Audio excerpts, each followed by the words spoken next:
Nous devons dans cet exercice résoudre les équations x sur 2 plus x sur 3 est égal à pi. Ça, c'est une première équation. Et deuxième équation, x plus 1 divisé par 4 est égal à x moins 1 divisé par 3. Donc on va voir que la résolution est complètement différente pour les deux équations. Alors on va commencer avec x sur 2 plus x sur 3 égale pi. Dans un premier temps, j'ai deux techniques. Soit je mets l'ensemble de l'équation au même dénominateur, donc je vais faire ça, ou alors je peux simplement écrire ici 1 demi de x plus 1 tiers de x, et j'additionne 1 demi et 1 tiers. Alors je vais faire ce qui est le plus simple, je vais mettre l'ensemble de l'équation au même dénominateur. Donc ici, j'ai pi. Pi, c'est pi sur 1. Je vais mettre l'ensemble sur le dénominateur 6. Ici, je vais faire 2 fois 3. Je vais mettre fois 3 devant. Comme ça fait 6. 3 fois 2. Ici, je vais mettre 2 fois x. On met 2 fois x. Vous n'allez pas mettre x fois 2. C'est mieux de mettre 2 fois x. Et pi, ici, je vais mettre 1 fois 6. Et ici, 6 fois pi. Je vais réécrire l'équation, mais vous ne réécrivez plus les dénominateurs. J'obtiens donc 3x plus 2x est égal à 6pi. Ce qui me fait 5x est égal à 6pi, puisque 3 plus 2, ça fait 5. Et à la fin de l'équation, si j'ai 5x, si je veux x tout seul, je vais diviser par 5. Ça fait 6pi divisé par 5.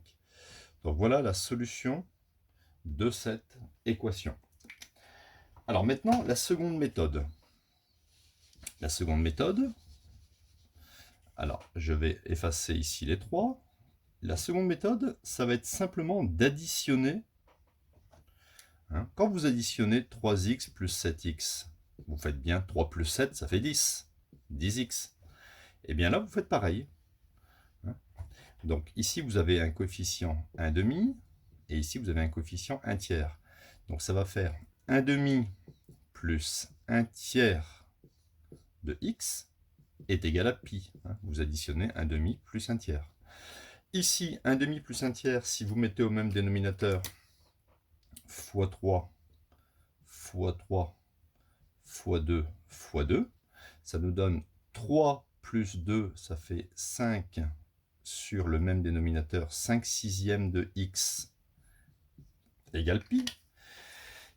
Et ensuite, si vous voulez x tout seul, vous faites x est égal à pi divisé par 5 sixièmes.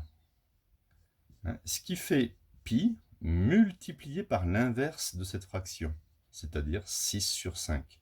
Vous pouvez prolonger ici le trait de fraction, et on obtient x est égal à 6pi sur 5. La même valeur que celle précédemment. Je n'aime pas trop cette méthode, parce que ça fait apparaître des divisés de fractions.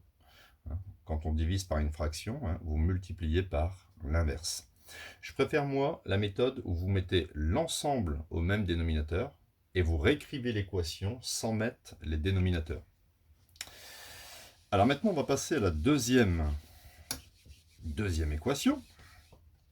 Alors, je vais la recopier. Donc, c'était x plus 1 sur 4 est égal à x moins 1 sur 3.